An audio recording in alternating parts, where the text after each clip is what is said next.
kita merawat lah, jangan sampai hilang gitu, jangan sampai musnah. Nah, paling sederhana ya dalam prakteknya tuh, kalau kita nemu kaset bekas di trotoar dijual rongsok gitu, itu kan sebetulnya udah selangkah menuju ke barang untuk dilebur jadi plastik gitu. Dapat sesuatu, orang kan pursuit of happiness kan, mencari kebahagiaan hidup ya. Bahagia itu kan, happy itu kan nggak ketika dapat sesuatu, tapi juga ketika bisa memberi sesuatu kan. I give, therefore I live gitu. Saya memberi maka saya hidup kan.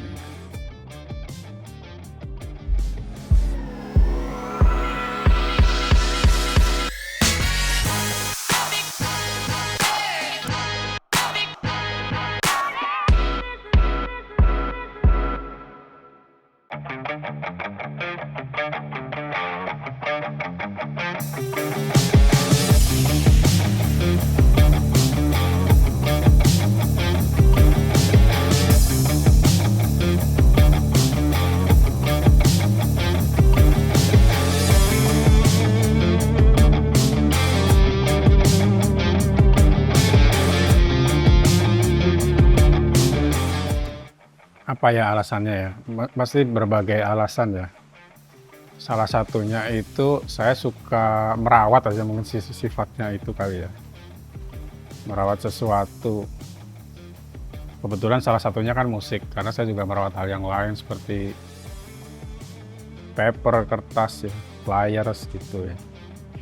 Supaya bisa dipelajari aja, bisa dinikmati lebih lama gitu. Merawat yang kalau dalam konteks rekaman fisik tuh, karena itu kan karya seni juga ya. Karya seni itu kan dibikin dengan rasa manusia gitu. Dan kita merawat lah, jangan sampai hilang gitu, jangan sampai musnah. Nah, paling sederhana ya dalam prakteknya tuh, kalau kita nemu kaset bekas di trotoar dijual rongsok gitu, itu kan sebetulnya udah selangkah menuju ke barang untuk dilebur jadi plastik gitu. Udah nggak ada value seninya gitu. Dia hanya dihitung sebagai plastik. Padahal di situ ada karya seni yang dibikin dengan rasa manusia kan. Kalau dirunut mungkin sekitar kesadaran untuk punya records ya. Records itu dalam arti album rekaman tuh ya sekitar umur 10 tahun lah. Ketika sebelum umur itu kita kan juga dengerin musik, dibelikan orang tua lah, kaset gitu. Tapi sekitar umur itu 10 atau 11 tahun saya lupa, kita udah menentukan ini album yang mau kita punya gitu. Walaupun orang tua yang bayar juga di toko musik gitu. Umur 10 tahun itu tahun berapa waktu itu? Tahun 85-86 lah.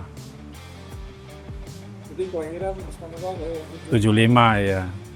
Orang tua punya stereo set ya, Sony yang cukup branded juga ya, Sony ya. Technics juga amplifier gitu. Kalau saya amati hari ini ya sebenarnya cukup bagus. Dan bapak saya memang suka musik. Dalam arti apresiasi, dia bukan player, bukan musician, tapi dia music buyer, dia beli album gitu. Itu yang akhirnya kan diputar di rumah, kan kita termaster juga akhirnya kan. Dari yang didengarkan orang tua ya, Lilis Suryani, Ernie Johan, Teti Kadi, seperti itu kan, Lex Trio, Push Plus gitu ya. Kebanyakan kemudian saya juga baru tahu, oh itu ternyata artisnya ini setelah saya dewasa dan saya koleksi sendiri. Kadang-kadang saya nggak ngerti juga, ibu saya suka nyanyi beberapa lagu ya. Ternyata itu lagu dari vinyl tertentu gitu yang baru saya punya hari ini katakanlah gitu. Dan lagu ulang tahun Bung Karno gitu kan. Dirgahayu Bung Karno gitu. Ibu saya suka nyanyi itu. Setiap 6 Juni ku datang padanya, bergayulah kami mohonkan untuk Bung Karno yang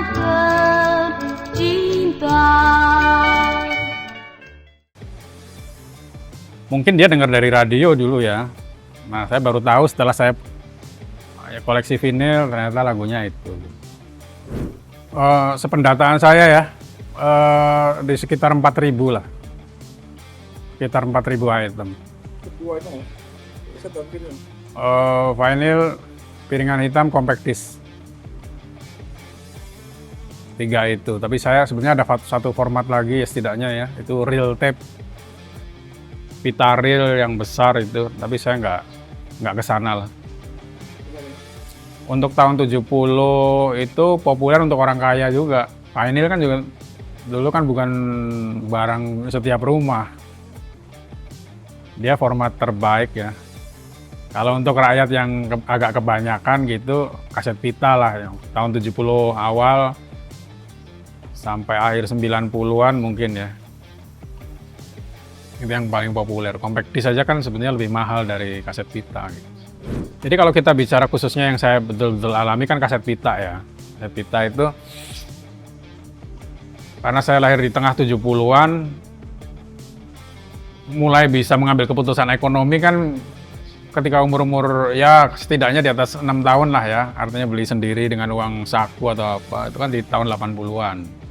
Jadi tahun 80-an tuh saya beli kaset-kaset Beatles dan saat itu kan masih tanpa izin ya sebetulnya perekam di Indonesia itu.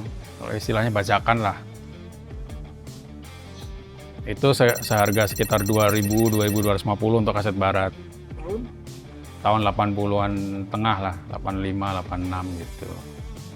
Tapi kalau di rumah ya kaset-kaset yang dibeli di rumah juga dari tahun 70-an juga. Yang setidaknya kalau kita dengerin albumnya Harry Rusli itu Ken Arok ya, rock orkestra itu kaset tahun 77 itu seharga Rp700. Nah kemudian tahun 9 mulailah kaset lisensi itu kan mulai tahun berapa ya 80 paruh akhir 80-an ketika Indonesia diprotes oleh Bob Geldof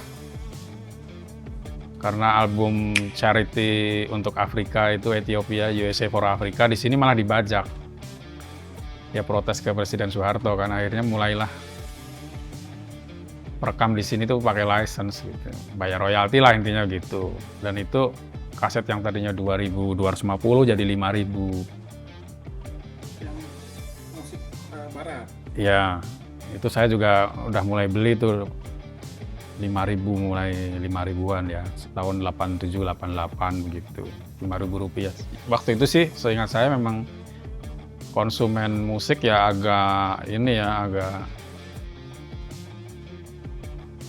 ramai juga karena yang tadinya 2.000-an bisa beli dengan 5.000 bisa beli 2 atau 3 kaset, sekarang bisa cuma beli 1 kaset. Kedua, perilaku membeli musik di Indonesia kan sebagian besar masih kompilasi, the very best of the best dan sebagainya. Nah sekarang mereka dipaksa beli album penuh gitu ya. Album originalnya. Iya, yang mereka mungkin nggak begitu happy kan, banyak juga penggemar musik itu yang hanya kepingin yang Musik hitsnya. Oh, jadi Indonesia itu tidak pernah punya lisensi musik sebelum Untuk diprotes sama iya nggak pernah punya. Wow, Bob Geldof. Bob Geldof ya.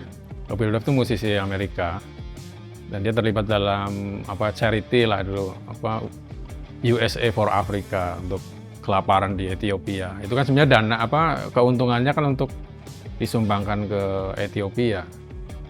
Lagu yang terkenal itu We Are the World itu. Nah di sini kan dibaca artinya kan keuntungannya nggak lari ke Afrika, lari ke Cukong.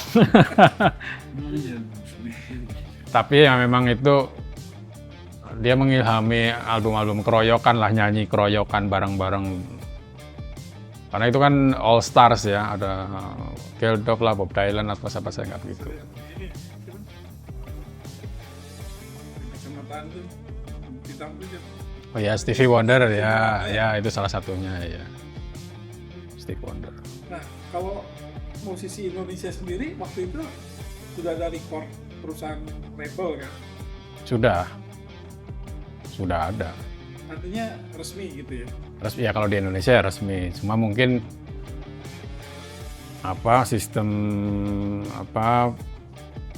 sistem pembayarannya kan dia jual putus ya. Jual putus itu artinya Yung bikin album gini dibayar sekian, sudah selesai.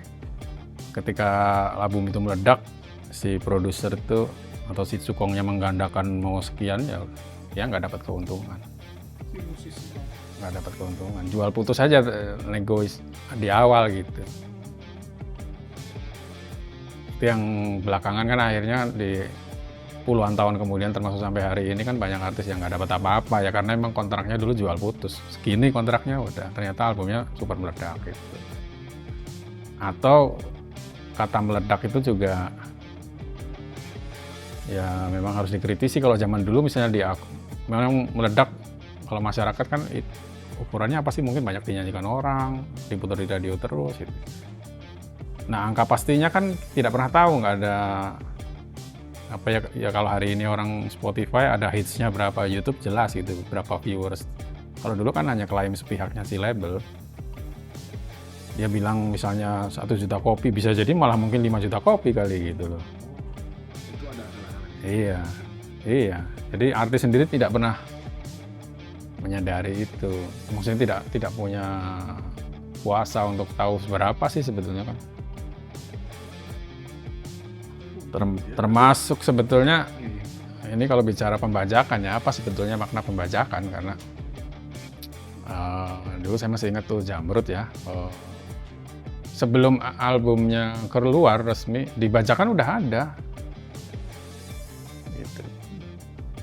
Dan itu kan nggak cuma artis itu, banyak artis lain yang asumsi bisa salah, tapi bisa master recordingnya itu jangan-jangan emang diperdagangkan di luar gitu, di kalangan pembajak gitu. Makanya seringkali mixingnya si pembajak itu lebih bagus, apa istilahnya editingnya, kalau kita pakai analogi foto ya, fotografi itu editingnya lebih bagus daripada si label resminya itu. Ini kalau saya hubungkan dengan era bajakan album barat di Indonesia, sampai hari ini masih banyak yang seneng beli album bajakan. Maksudnya koleksi barang bekas. Tapi misalnya Rolling Stone tapi terbitan tahun 85-an oleh pembajak Indonesia gitu. Karena apa? Mixingnya lebih keren gitu. Kan di mix ulang, mungkin dia ngerip ngopi dari vinyl atau apapun ya. Nah di sini kan nggak dirip begitu aja, diedit lagi, dibasnya dikeras, ditinggiin atau gimana, yang hasilnya lebih oke di telinga orang sini ya gitu. Jadi even hari ini sudah nggak ada kaset bajakan, tapi artefaknya itu masih banyak penggemarnya. Iya. Dan ya kembali lagi, kalau kita bicara bajakan, itu juga mungkin sekilas gini, bajakan itu kualitasnya lebih rendah. Enggak juga gitu loh. Karena kalau misalnya dia berasal dari master, ya kualitasnya malah bisa jadi lebih bagus gitu loh. Misalnya Anda nih punya file foto ada orang motret, Anda yang punya hak untuk ngendarin foto itu. Tapi saya punya file yang sama dengan Anda gitu. No, saya dengan kemampuan editing saya mungkin lebih bagus, aplikasi saya lebih bagus, jangan-jangan malah punya saya yang lebih oke gitu produk saya gitu. Itu yang terjadi gitu loh. Jadi apakah itu bajakan, apakah itu apa ya, orang bisa berdebat soal itu. Secara moral hukum mungkin bajakan tuh nggak dapat di situ, nggak. Tapi secara telinga mungkin lebih dapat gitu. Iya, dugaan kuatnya begitu ya. Nanti kalau kita melihat itu kan kayak menuduh orang aja, tapi dugaan kuatnya begitu. Masternya beredar di tempat lain gitu. Dan kalau sudah sama-sama master kan tinggal seberapa oke skill Anda untuk mengolah master itu. Maka seperti tadi itu bisa jadi master yang diolah oleh mereka yang mengedarkan tanpa membayar si artis lebih bagus gitu. Jadi kan gambarannya gini, misalnya saya Cukong nih, saya kontrak Anda, saya bayar setiap penjualan saya mesti kasih Anda atau kita udah kontrak. Tapi ketika saya punya master ini saya jual ke orang lain yang juga ngedarin, kan saya juga dapat untung. Ini saya punya masternya. Gitu, saya jual, kamu boleh ngandain tapi bayar saya segini. Dan itu udah praktek seperti itu udah lama, dari tahun 70-an juga terjadi. Dari para pelaku yang saya dengar ya. Ya dulu kan tidak disadari ya, dulu relasi kuasanya kan juga timpang antara produser ya, katakanlah pengusaha lah ya, korporatnya musik dengan artis gitu. Sehingga take it or leave it gitu. Dulu apa yang terjadi seperti itu, you mau rekaman nggak? Kalau mau rekaman yang sini, gitu, segini gitu loh. Kan evolusioner itu. Hukumnya juga saat itu juga nggak berkembang atau belum berkembang memang, karena belum dirasakan sebagai kebutuhan, ya lebih kepada kontraktual perdata aja, mau nggak? Kalau mau ya udah sepakat, tanda tangan kan gitu. Nah kalau kita lihat misalnya perjalanannya kan ada titik-titik apa sih sejarahnya, misalnya kayak Netral itu dia minta apa royalti gitu, dia nggak mau jual putus gitu. Ya sepengamatan saya ya, itu Netral tuh album 3 rekaman mereka udah minta royalti itu. Tapi kayak beberapa artis lain kan jual putus. Jadi walaupun seperti Kus Plus lah, itu paling contoh paling mudah ya. Itu kan juga begitu. Apa yang direkam hari itu ya udah jadi milik pengusaha gitu. Sehingga ketika dikeluarin lagi ya dia nggak dapat apa-apa. Tapi lagunya memang melekat pada si penulis gitu. Sehingga dia bisa misalnya rekam ulang gitu. Cuma orang kan enak yang dulu nih, yang asli gitu istilahnya, kalau diekspresikan secara populer kan gitu. Jadi mungkin juga mengapa kita koleksi itu karena it's not about music ya, tapi juga art. Selain art, seni suaranya ya, sound dan lain-lain. Itu kan album itu kan ada artwork. Ada karya seninya, ada lukisannya.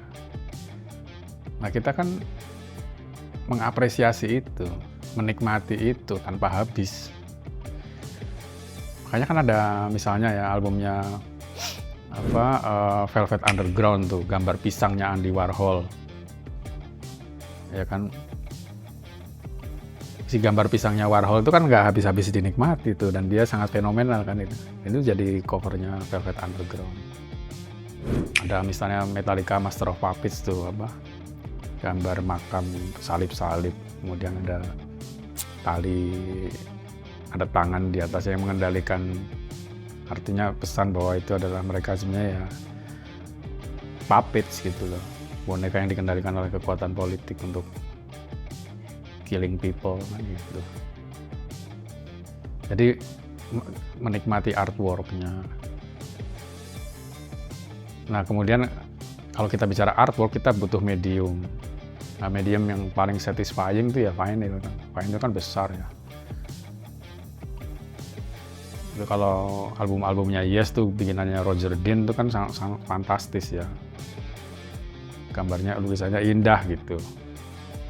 Itu yang kemudian ya akhirnya nggak ada selesainya juga gitu. Berusaha mengumpulkan satu-satu, dan tantangannya lebih berat masa lalu lah ya, karena kita harus ke record store, ke toko musik kan, toko kaset. Seringkali di sini nggak ada gitu loh, karena toko kaset, toko apa kan istilahnya tergantung si owner tokonya itu kulak atau tidak. Kan ada salesnya. Mungkin album itu keluar di Indonesia, tapi si toko kaset di sini nggak kulak, nggak beli. Akhirnya kita nggak punya itu. Gitu. Atau yang kalaupun dia beli, mungkin hanya beli 3 atau beli 4, kita nggak kebagian. Kita kan nggak pernah tahu. Karena kita kayak saya dulu ke toko kaset tuh seminggu sekali. Setiap minggu saya beli waktu saya SMP itu 5.000. Jadi uang saku saya, kalau teman saya Harlan Bur itu dia bikin istilah jajan rock tuh, saya udah jajan rock dari dulu tuh. Uang sakunya saya mending menahan nggak beli bakso, nggak beli somai dan lain-lain untuk beli musik gitu. Jadi secara ekonomi juga sama kayak kita keluarin uang buat beli barang-barang ya. Nah itu dia, makanya ada prioritas. Dulu kita mengenal prioritas karena apa? Album kan banyak, tapi kan APBN terbatas. You mau beli Guns N' Roses, atau mau beli Judas Priest, atau mau beli Def Leppard, semuanya kepingin kan, tapi anggarannya berapa? Anggaran bicara juga. Kan hari ini nggak ada anggaran kalau Spotify. Tapi ada yang hilang dari Spotify, you nggak ngerti artwork-nya. You nggak ngerti teknisnya, rekamannya di mana gitu kan. Seringkali remeh, tapi sebetulnya juga informasi yang penting ya. Misalnya si ini gitaris ini pakai apa sih, pedalnya apa gitu kan. Kita jadi tahu brand Alesis lah, ada Tama, ada Sonor gitu. Beli barang kaset, VCD, DVD atau vinyl itu kan juga harus punya perkakas ini mas. Perkakasnya harus dirawat, headnya gitu. Iya, iya. Deck tuh headnya gitu. Kalau orang dulu kan paham tuh bagaimana merawat headnya lah minimal gitu. Terus juga spare part headnya gitu kan, bikin dia berjalan tuh relatif banyak gitu. Sekarang kan kurang tuh. Itu kesulitan nggak merawat perkakasnya? Untuk hari ini dibilang sulit banget sih, nggak selalu, masih ada yang orang masih bisa benerin lah. Cuma mungkin konteks kalau kita bicara 30 tahun yang lalu, kalau rusak, tempat benerin banyak. Terus alat playernya itu juga dulu kan, ya kita nggak generalisasi ya, tapi kayak kita bilang mahasiswa aja lah. Salah satu fitur wajib di kamar mahasiswa ya ini kompo kalau tahun 90-an. Udah kayak kita sekarang punya HP, itu satu-satunya hiburan karena orang pasti dengerin radio, ada pemutar kasetnya dan sebagainya. Kalau yang mungkin kelas menengah bawah juga tersedia player yang kualitasnya mungkin nggak begitu bagus juga ada gitu. Dan tukang servisnya juga masih banyak gitu. Hari ini kan mungkin tukang servisnya apa yang masih bisa benerin itu kan nggak banyak ya. Itu saya sih tantangannya kalau hari ini. Tapi player juga sekarang kalau saya lihat juga udah banyak yang baru, sekalipun kayak turntable tuh untuk muter vinyl juga banyak yang baru. Muter kaset juga ada gitu. Mungkin karena apa ya, kita kepingin sedekat mungkin, setahu mungkin itu ya. Kalau saya kembalikan refleksi saya tahun 90-an ketika saya beli Oasis, beli apa ya, itu kita kan pingin dapat sesuatu yang original, yang lebih utuh gitu. Gini, 90-an tuh compact disc ada di Indonesia tapi impor. Orang beli di sini tuh rekaman kaset-kaset pita, lisensi. Compact disc dengan kaset beda, karena dia gambarnya lebih lebar. Dia lebih, buat saya lebih original karena apa ya? Dia buatan Jerman gitu, imported. Dan lebih compact disc itu kan dengan asumsi playernya bener, dia lebih presisi speednya gitu. Kalau analog seperti kaset pita itu kan tergantung player Anda bisa kecepatan, dia lebih prone, lebih rawan terhadap kerusakan pita gitu. Nah itu memang sulit ya memutuskan juga, karena sekali lagi keputusan kan akhirnya juga tergantung anggaran. Nah mencari yang langka itu seringkali kan beberapa album nggak masuk sini gitu, nggak masuk di Indonesia. Jadi beli sampai ke luar negeri juga nih?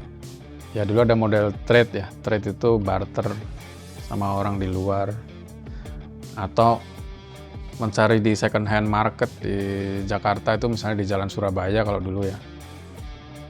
Karena kan apalagi kota besar kan bisa jadi apakah dia terbawa oleh orang asing, ekspatriat dan sebagainya, kemudian dia nyasar di seperti itulah, banyak kejutannya ya. Kalau hari ini kan nggak perlu sesusah itu, karena pedagang juga udah jualan di media sosial kan. Tapi ya seperti zaman dulu tuh kita mesti ke toko kaset, ke toko musik. Ya seperti saya bilang tadi, saya nggak dapat di sini, dapatnya di Surabaya misalnya. Atau kita mesti nitip orang. Atau kalau kita mau dengerin untuk mengambil keputusan kita mesti bermain ke rumah teman kan gitu. Kalau hari ini kan ya kembali lagi ya, semua media portal-portal itu bisa membantu kita mendengarkan itu.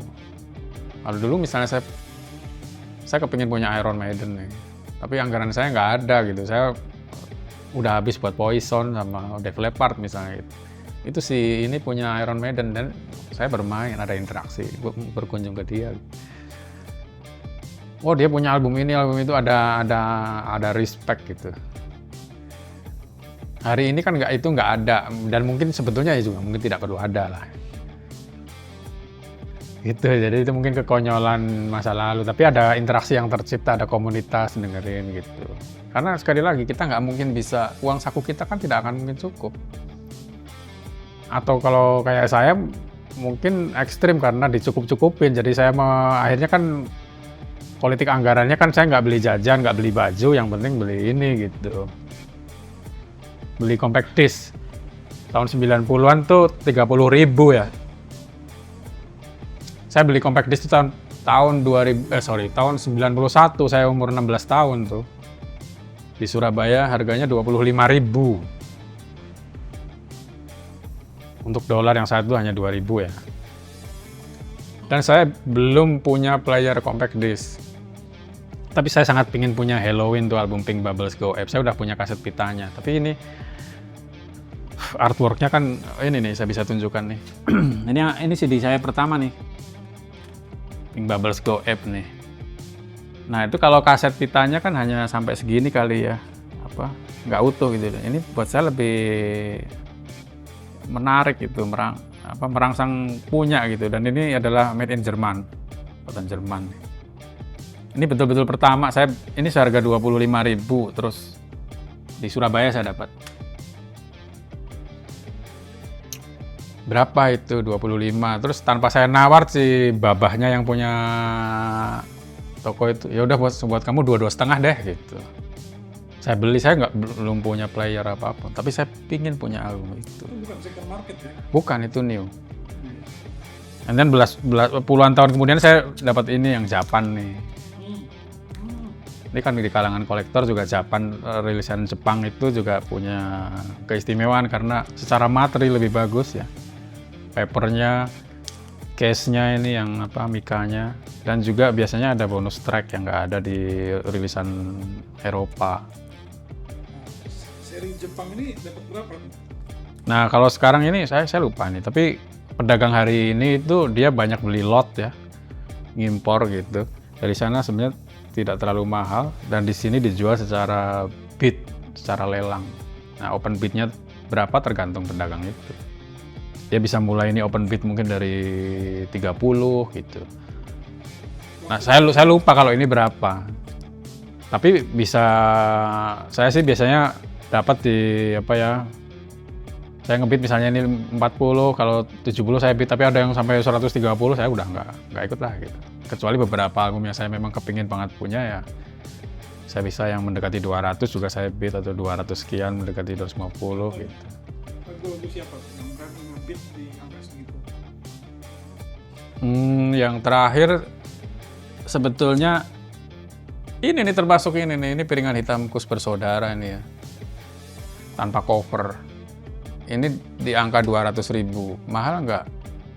Menurut saya nggak, karena kalau ada covernya ini bisa 700, 1 juta kali. Jelek-jeleknya pasti 500. Tapi saya beli juga karena ya saya harus punya gitu. Dengan punya ini saya tidurnya nyenyak. Walaupun saya materinya udah punya, ini kan lagu-lagu ini sebetulnya aslinya dalam format vinyl 7 inci, lebih kecil ada di situ. Lagu-lagu vinyl 7 inci, isinya cuma 4 laguan lah gitu. Kemudian dikompilasi menjadi besar begini, 12 inci. Di format kaset juga ada, saya punya kasetnya double 5 apa double 6 gitu. Satu album itu? Iya. Kus Bersaudara. Karena eksotis gitu lah. Apa yang membuat dia eksotis? Ya karena teknologi terbatas. Orang bilang kalau dengan ukuran hari ini mungkin nggak bagus suaranya, tapi Ya eksotik karena gini, waktu itu kan kita nggak bisa kembali ke masa lalu, apalagi masa lalu yang kita tidak pernah mengalami before we were born. Tapi suasana kan bisa dihadirkan. Jadi kalau kita muter ini kita bisa feels like in the 60s misalnya gitu. Begini tuh rasanya jadi hidup di 60-an dengan teknologi yang paling maju hari itu gitu. Dengan ekspresi berkesenian berbahasa seperti itu gitu. Ini kan di media sosial lagi tren juga nostalgia.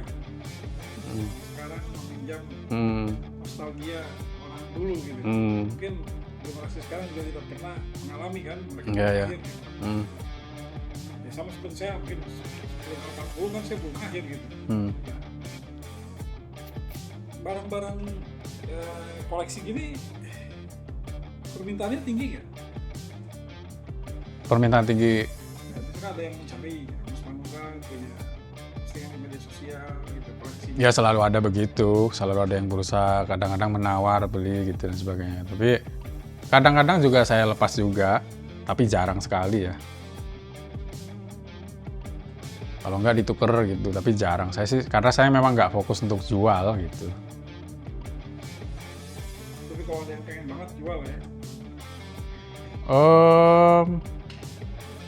Not really. Tapi kadang-kadang memang saya bukannya tidak pernah menjual, saya pernah tapi dalam skala frekuensi yang sangat rendah gitu. Karena nggak apa-apa punya double juga nggak masalah. Saya kalau kaset Kus Plus tuh double 6, double 7 udah biasa. Itu yang membuat Mas Manunggal ini di antara kolektor kaset CD vinyl itu ini ya disebut sebagai orang yang pelit gitu. Bisa dibilang gitu gitu? Enggak, kalau pelit sih tidak ada kosakata di antara kolektor. Itu normal. Kolektor itu harus pelit. Mengumpul itu harus pelit. Tapi dia mesti inilah kadang-kadang solidaritas, kadang-kadang saya punya ya udah deh bawa deh gitu. Ntar juga dapat lagi gitu. Itu ada proud juga begitu. Tapi yang pasti gini, yang mungkin kalau saya boleh memodifikasi pertanyaannya adalah, dan saya memberikan jawaban begini, seringkali saya membeli satu album itu nggak cuma satu, tapi karena ada beda rilisan gitu ya, ada rilisan Indonesia, ada rilisan luar gitu. Rilisan Indonesia bisa jadi mahal juga di kalangan kolektor. Saya lupa apa ya, kaset apa gitu ya. Karena secara umum di dunia nggak dikeluarin dalam bentuk kaset. Di Indonesia kan masih tahun 2000-an awal masih kaset gitu. Jadi dia jadi buruan juga di kalangan kolektor. Saya juga nggak selalu mengikuti itu, wah ini mahal gitu, kemudian saya beli juga enggak. Tapi ada juga seperti album yang saya beli lebih dari satu, karena ada yang rilisan Amerika, ada yang rilisan Jerman, rilisan Jepang, terutama kayak tadi ya. Jepang tuh daya tariknya jelas tuh. Umumnya ada bonus track. Artinya apa? Kalau Anda punya rilisan Jerman, Anda kalah sama saya dong. Saya lebih tahu dari Anda satu lagu yang di koleksi Anda nggak ada gitu. Selain itu kan kalau Jepang itu kan ada obi ya. Obi itu kertas Jepang ini ya, yang singkat cerita dia informasi singkat mengenai album itulah gitu. Itu yang jadi menarik ya, collectible lah gitu. Ada juga yang ya kadang-kadang edisinya spesial gitu, ada remaster gitu. Remaster tuh ada bonus track, ada outtakes-nya. Outtakes tuh lagu-lagu yang tadinya nggak diambil, track keberapa gitu kan. Kadang-kadang kan sebenarnya kalau kita punya satu album ya 12 lagu, itu yang kita akrabi. Padahal sebetulnya dari 12 lagu itu, setiap lagu itu ada berbagai versi tag pengambilan yang akhirnya nggak dikeluarin.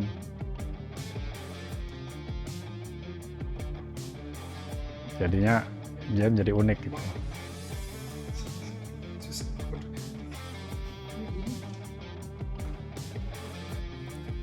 Ya beberapa kesempatan memang saya udah ada keterlibatan untuk itu ya. Mungkin yang bisa disebut beberapa kali itu saya terlibat dalam spinning. Spinning itu spin muter ya, muter musik vinyl itu berapa kali ya, 3 kali kali ya, sama komunitas, bukan komunitas ya, record store, tapi juga dia punya aktivisme untuk preservasi musik tuh, Westside Music Bali, berbasis di Bali. Dia spinning, pernah ngadain Central Java Vinyl Tour Jawa Tengah, Jogja, di Purwokerto juga main, kita putar di kafe gitu sambil bahas seputar koleksi vinyl album Indonesia misalnya gitu. Karya saya juga arsip-arsip audio juga kebetulan saya punya, misalnya seperti Dara Puspita yang agak banyak. Itu juga dipakai untuk media ya, untuk Metro TV Melawan Lupa. Kebetulan ada di penguasaan saya, tapi digitalnya ya, karena secara fisik udah di tangan kolektor sekarang. Tapi intinya dia memberikan informasi baru, artefak yang sebetulnya masih ada lah gitu. Itu juga jadi bahan audio dalam dokumenter dan juga dalam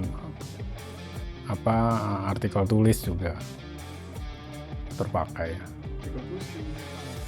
di majalah Rolling Stone. Kemudian juga terpakai oleh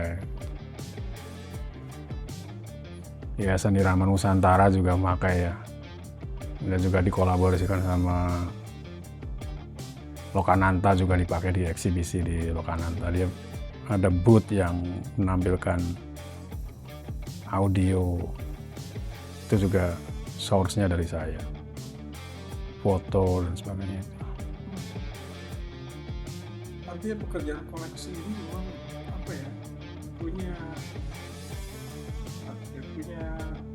punya marwahnya sebagai penjaga karya ya sebenarnya. Sebetulnya iya, menjaga karya. Kenapa ya, dan kenapa kita melakukan itu ya, mungkin altruisme aja sih sebetulnya ya, karena kita itu bisa memberikan, kita itu happy. Sekali lagi, kalau kita itu happy itu kan nggak ketika kita mendapat sesuatu. Orang kan pursuit of happiness kan, mencari kebahagiaan hidup ya. Bahagia itu kan, happy itu kan nggak ketika dapat sesuatu, tapi juga ketika bisa memberi sesuatu kan gitu. I give, therefore I live kan gitu. Saya memberi maka saya hidup kan gitu.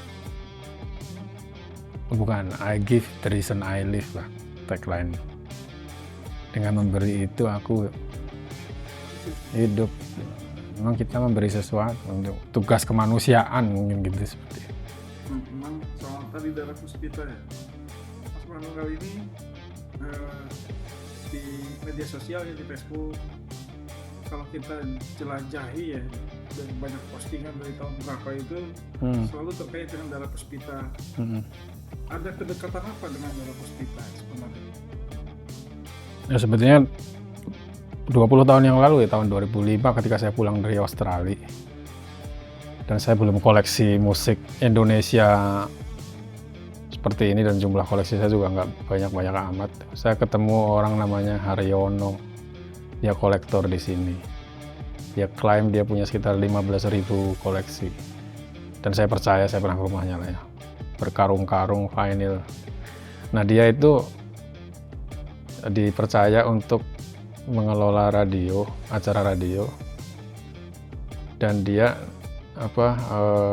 nalurinya dia memutar sesuatu yang tidak pernah orang dengar, bootlegs, kemudian album-album yang dari artis yang sudah forgotten, terlupakan. Jadi bukan artis-artis itu aja gitu, lagu-lagu lama yang itu lagi, Sepanjang Jalan Kenangan lagi, Layu Sebelum Berkembang lagi, tapi dia putar album-album yang musisi yang mungkin sudah forgotten. Nah itu eksotik gitu saya, dan salah satu yang dia putar itu Dara Puspita. Nah saya baru tersadar saat itu sebenarnya rekaman di Indonesia itu sudah ada ternyata ya, di tahun 60-an loh, selugu itu saya baru sadar. Saya pikir dulu nggak ada. Karena saya memang orientasinya dulu kan hard rock, Led Zeppelin lah, Yes, Genesis misalnya seperti itu. Ternyata kita punya eksotisme sendiri di Indonesia itu, dan kita juga sudah tercapture dalam recording gitu loh. Nah, yang membuat saya tertarik itu sebetulnya karena dengan keterbatasan teknologi, dengan keterbatasan resepsi masyarakat terhadap rock and roll dan musik keras saat itu, ada entitas band perempuan yang berasal dari kalangan biasa aja, bukan anak sekolah musik dan sebagainya, tapi mereka bisa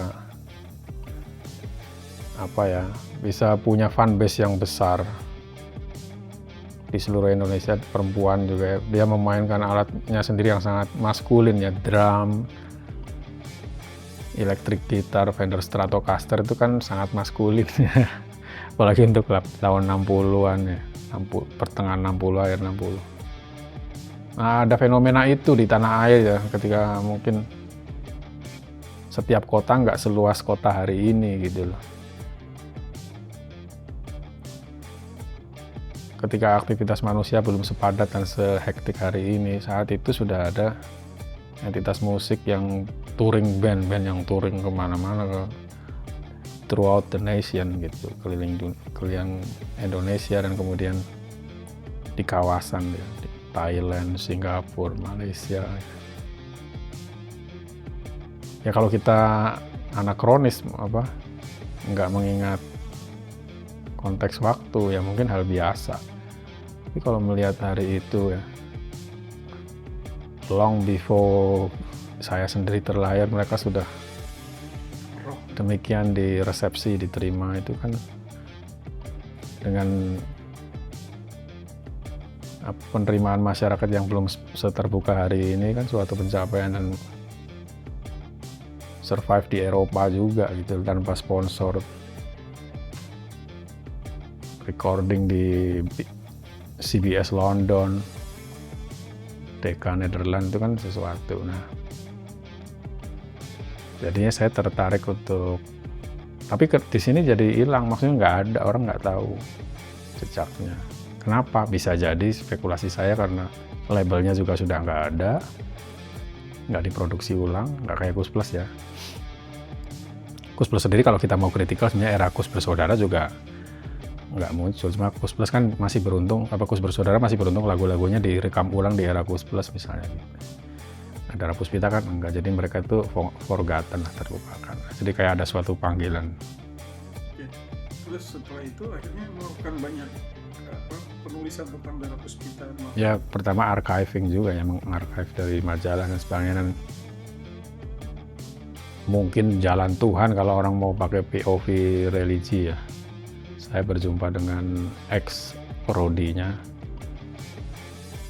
Ya sebetulnya bukan rodi, tapi saat itu kan nggak ada pembagian kerja yang jelas ya, apakah manajer, apakah teknisi, semua saat dikerjakan satu orang itu. Namanya Handianto. Jadi ketika itu komunitas, ya katakanlah kolektor peminat musik itu kan saat itu platform yang tersedia itu Yahoo Groups ya, mailing list orang bilang. Nah di situ saya mengenal beliau, dan dia memang sedang mencari orang untuk dia warisi segala arsip soal Dara Puspita itu. Jadi saya kuras juga isi otaknya, karena dia juga pernah menjadi teknisi, roadie, manajer, fungsi manajerial Kus Bersaudara juga. Nah, dari Handianto itu kemudian akhirnya singkat cerita kan kebetulan saya juga studi di Belanda kan, jadi kedua orang Dara Puspita juga di Belanda, jadi saya bisa berjumpa gitu, kemudian mendokumentasi juga kan. Jadi ini ya, fungsi risetnya untuk pribadi sebenarnya.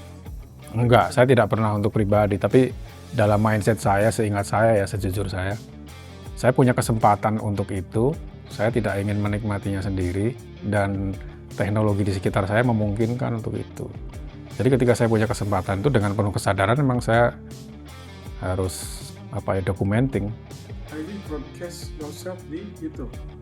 Ya saya upload aja hasil interview supaya diskusi apapun, informasi apa yang menjadi pertanyaan saya pribadi maupun mewakili pertanyaan umum kan terjawab dari primary source-nya. Siapa tahu berguna, dan memang akhirnya berguna kan, setidaknya dipakai untuk beberapa media oleh Metro TV misalnya. Siapa tahu suatu saat juga ada yang disertasi soal itu kan, kita nggak ngerti. Saya udah menyediakan. Termasuk Synchronispace itu sumbernya dari Mas Manunggal. Saya nggak mengklaim begitu ya, tapi bisa jadi karena Dara Puspita itu terangkat lagi ya, terdeteksi lagi oleh newer generation, generasi lebih baru kan. Keberadaannya juga mulai terungkap, maksudnya lebih mudah dikontak dan sebagainya. Akhirnya, tapi secara formal sih saya nggak pernah istilahnya terlibat dalam tampilnya mereka, enggak. Tapi bisa jadi karena kerja-kerja documenting saya, archiving saya mungkin itulah ya, mereka bisa tampil lagi setelah 50 tahun bubar. Bubarnya tuh bubar tahun 72, tampil di Synchronize 2022. Nah kebetulan waktu mereka berlatih kembali dalam satu band, saya mendatangi untuk mendokumentasi itu latihannya. Ya juga sebenarnya dengan kesadaran ini perlu didokumentasi bagaimana Dara Puspita itu berlatih. Gitu. Kalau penampilannya di panggung mungkin saya kira panitia juga ada punya lah ya. Mereka punya seksi tersendiri untuk secara profesional merekam gitu. Tapi kalau dokumen latihan itu masih ada, nanti kita sambil lihat itu ya, pop-up gitu ya. Itu mereka masih lancar ya?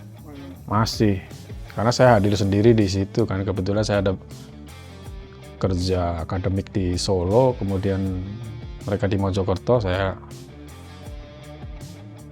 beli tiket ke Mojokerto dan turut stay dengan mereka 2 hari Pak ya. Dan saya ikut nonton latihan. Jadi suatu privilege ya buat saya berada di rehearsal latihan band yang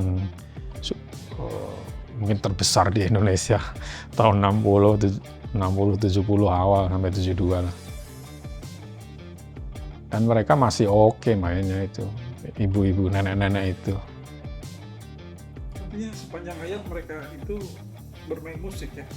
Masih rata-rata masih bermain, hanya satu yang ya sudah totali jadi ibu rumah tangga, tapi masih bisa main rhythm gitar. Tapi kayak gitar playernya Bu Titi AR itu juga masih main di Belanda, masih main. Drummernya juga masih occasionally main juga. Tapi mereka main kembali dalam satu band itu kan udah 50 tahun lewat. Umur saya aja saat itu belum 50 tahun. Jadi saya menyaksikan latihannya band yang ketika bubar aja saya belum lahir gitu. Oh gitu ya. Jadi gini nih, art itu kan seni. Orang seni itu mereka tidak bisa mengerjakan sendiri semuanya ya kan. Dalam era fisik juga artwork dikerjakan orang lain, mereka butuh. Hari ini dengan situasi industri yang sudah berbeda juga mungkin lain juga. Misalnya nih, dia nggak mungkin, ya ada memang artis yang garap sendiri, digambar sendiri oleh musisinya, kayak Seringai dia gambar artworknya sendiri, bikin merchandise-nya digambar sendiri dan sebagainya. Naif. Ya, artwork sendiri, caption sendiri. Aku nggak begitu ngerti itu, tapi artinya sebetulnya perannya komunitas itu juga penting.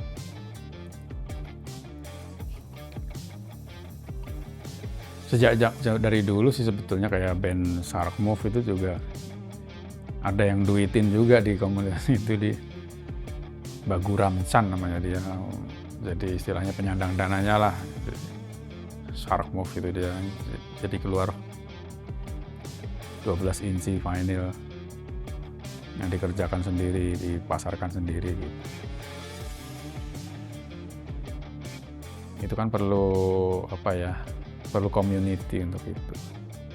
Kebetulan kayak saya kemarin misalnya dia ada band lokal Purwokerto, Santet, ada undangan ke Norway dan Sweden. Ya kita ikut sama-sama lah mengupayakan supaya berangkat dengan resource yang kita punya. Mungkin mereka nggak punya, bukan karena kita hebat, kebetulan kita punya akses, punya resource. Resource kan nggak harus uang ya, tapi social capital mungkin kita punya daripada mereka gitu. Dan kalau kita care kan kita kasih, kita we contribute.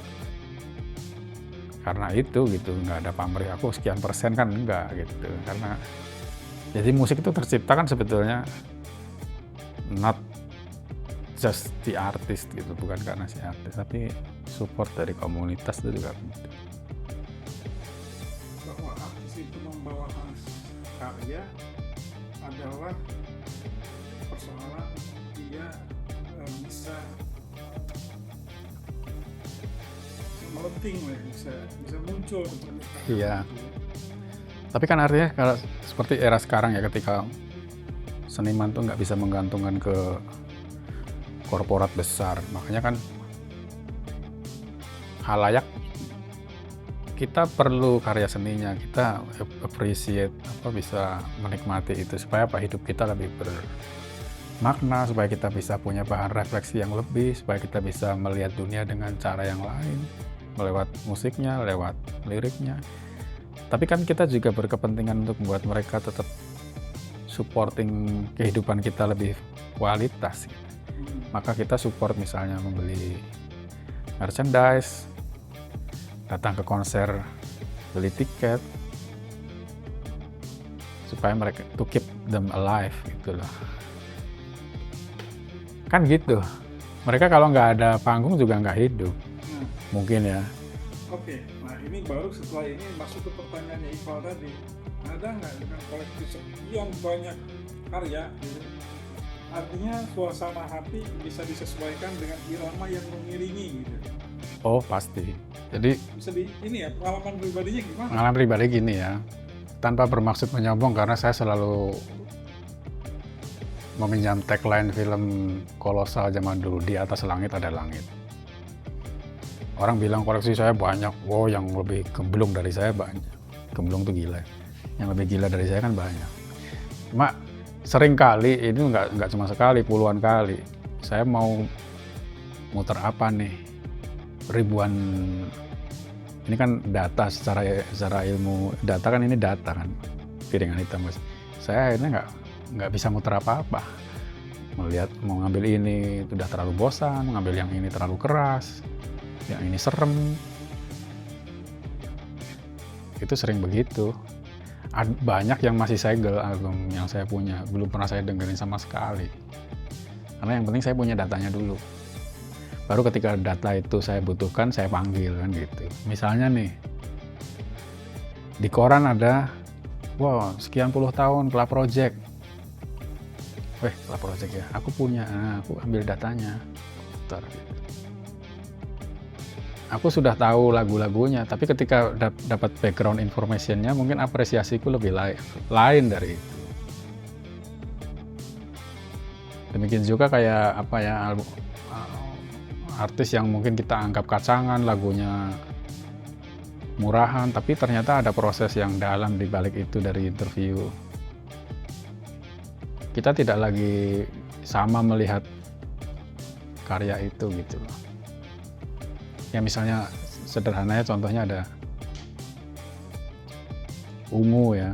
Ungu kan secara umum kan lagunya kan komersil gitu ya. Tapi ketika kita di balik itu ada perjuangan yang sangat berat itu. Mari.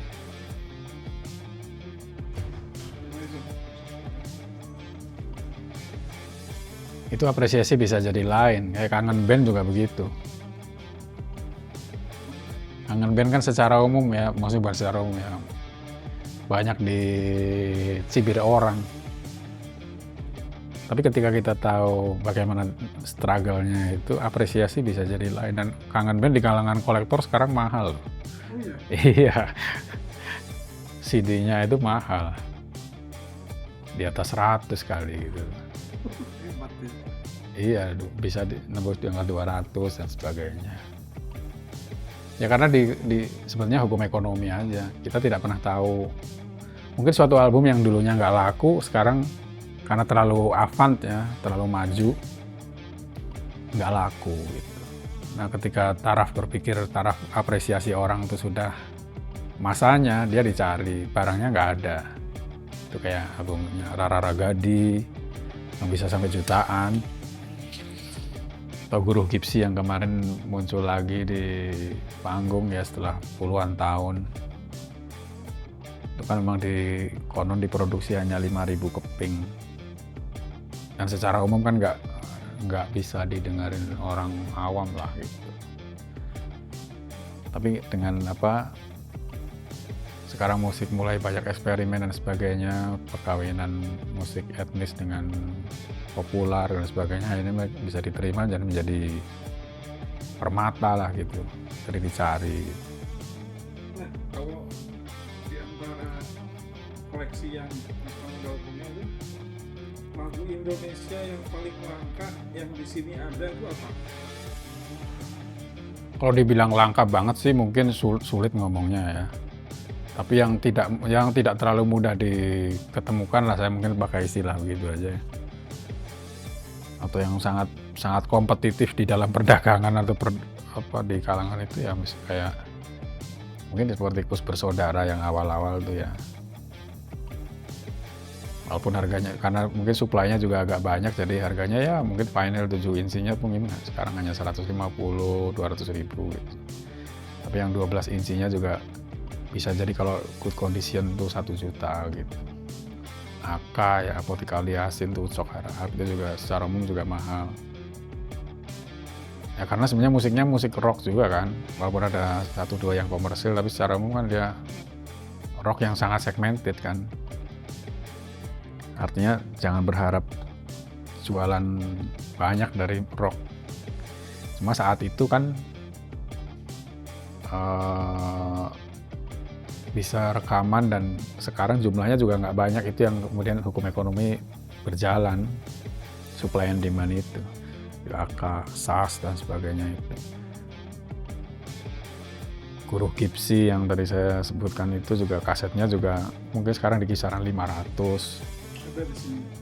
Ya ada 4 apa 5 ya. Itu makanya saya kalau walaupun udah punya Guru Gipsy 1 gitu, kalau nemu di pasar harganya 20.000 kenapa nggak saya beli kan gitu. Ya itu motif ekonomi mungkin bicara ya, investasi kayak apalah, atau mau saya wariskan ke anak atau apa. Tapi ya bodoh aja kalau ada barang mahal nggak diambil, kalau dalam kan kira-kira seperti itu. Ini economic thinking aja, berpikir ekonomi aja.